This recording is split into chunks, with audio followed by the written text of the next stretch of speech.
अंदर लॉकअप में मिलता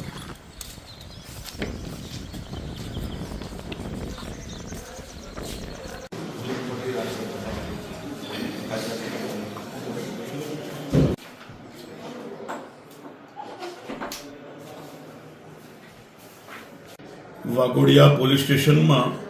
તારીખ 12/1/21ના રોજના બનાવની ફરિયાદની તપાસમાં વાઘોડિયા પોલીસે આરોપી સુરેશ ઉર્ફે કૃષ્ણા રમેશભાઈ ઓડ રહેવાસી દેગામ ભરૂચ નાને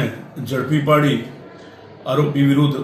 નામદાર સાવલીની સ્પેશિયલ પોક્સો કોર્ટમાં ચાર્જશીટ દાખલ કરેલ, જે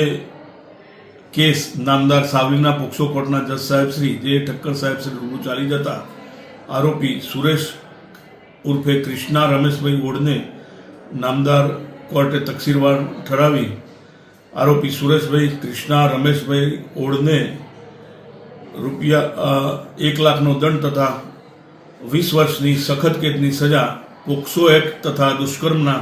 ગુના બાબતે ફરમાવેલ છે. તેમજ ઇપીકો કલમ 363ના ગુનામાં 3 વર્ષની સખત કેદ તથા 3000નો દંડ તથા ઇપીકો કલમ 366ના ગુનામાં 5 વર્ષની સખત કેદ તથા 5000નો દંડ તેમજ એટ્રોસિટીના ગુનામાં પણ આરોપીને 3 વર્ષની સખત કેદ તથા 5000નો દંડ ફરમાવેલ છે. આરોપી જે દંડની રકમ નામદાર કોર્ટમાં જમા કરાવશે તે દંડની રકમ ભોગ બનનાર પીડિતાને વળતર તરીકે ચૂકવવા હુકમ કરેલ છે. તેમજ ડિસ્ટ્રિક્ટ લીગલ સર્વિસ ઓથોરિટીને ગુજરાત વિક્ટિમ્સ કોમ્પન્સેશન સ્કીમ મુજબ ₹4 લાખનું વળતર ચૂકવી આપવા ભલામણ કરેલ છે. ખાસ ઉલ્લેખનીય બાબત છે કે સાવલીના સ્પેશિયલ પોક્સો કોર્ટના જજ સાહેબ શ્રી જે ઠક્કર સાહેબ શ્રી નાઓએ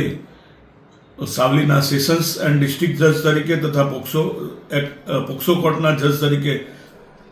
2022માં ચાર્જ સંભાળ્યા બાદ 2 વર્ષના ટૂંકા ગાળામાં નામદાર ગુજરાત હાઈકોર્ટ દ્વારા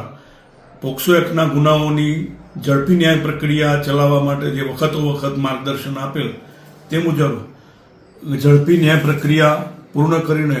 50 જેટલા કેસોમાં આરોપીઓને દોષિત ઠેરવેલ છે. તેમજ સગીરા જે ભોગ બનનાર પીડિતાઓને આ કામે સંતોષકારક ન્યાય આપવાનું અઘરું કામ પૂરું પાડેલ છે. તેમજ આ જે ચુકાદાઓ 50 જેટલા આવેલ તે ચુકાદાઓથી સાવલી પંથકમાં જે પોલીસ સ્ટેશનો આવેલા છે એ તમામ પોલીસ સ્ટેશનોમાં તેમાં સખત ધાક બેસેલ છે અને ગુનાઓનું પ્રમાણમાં ખાસો એવો ઘટાડો જોવા મળેલ છે.